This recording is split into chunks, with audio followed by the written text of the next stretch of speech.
Okay. So here we go. Here's Manic's rant number 5,643 on microtransactions in EvE.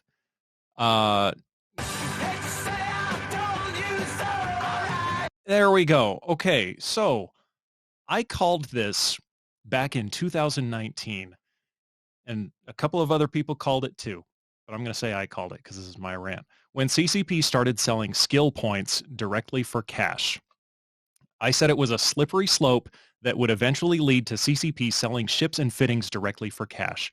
And every time I brought it up, I was told by players and by CCP that that line would never be crossed. I was told by CSM members that they have had multiple discussions with CCP about this to ensure that it would never happen. Then CCP started selling starter ships and fittings to new players directly for cash. I said it was a slippery slope that would eventually lead to CCP selling bigger ships and fittings directly for cash. And every time I brought it up, I was told by players and by CCP that that line would never be crossed. I was told by CSM members that they have had multiple discussions with CCP about this to ensure that it would never happen. Then CCP started selling destroyers and fittings directly for cash. I said it was a slippery slope that would eventually lead to CCP selling bigger ships and fittings directly for cash. And every time I brought it up, I was told by players and by CCP that that line would never be crossed. I was told by CSM members that they have had multiple discussions with CCP about this to ensure that it would never happen. Now, we have CCP selling a mining barge, a non-newbie starter ship, as well as all the modules and the skill points and the skill books to use it and insurance to go along with it. So here we are.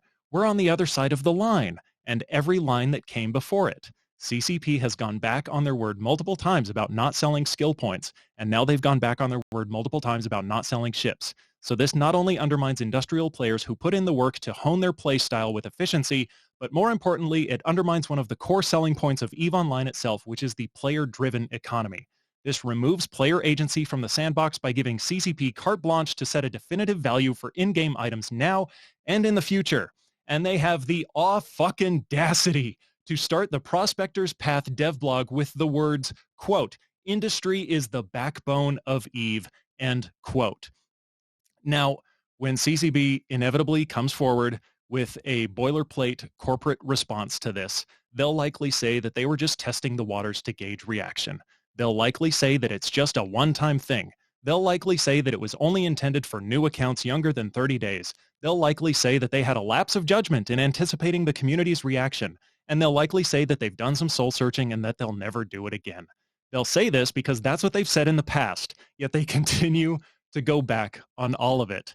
So when they come out with this patronizing PR-approved apology in an effort to make everyone feel comfortable and happy, I won't be able to believe them.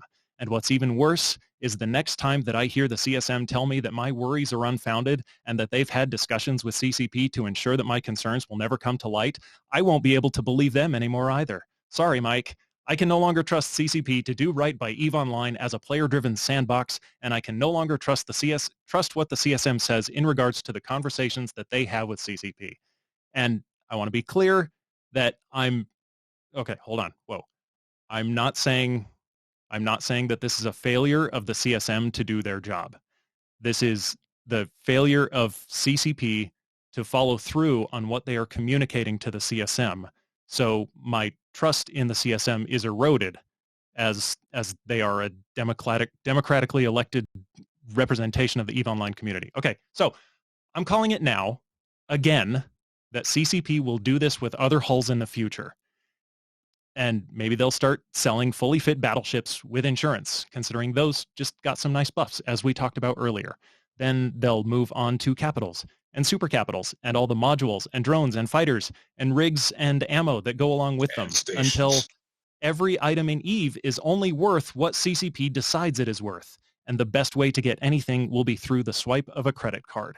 So if that's the EVE Online you want, if that's the EVE Online that you signed up for, in which the best way to forge your own path is to buy your way to the top, then you can fucking have it, and I'll see you in EVE Vegas. And that's it, man. I dropped the fucking mic, but it's attached to my desk. Peace. Why does it always come to EVE?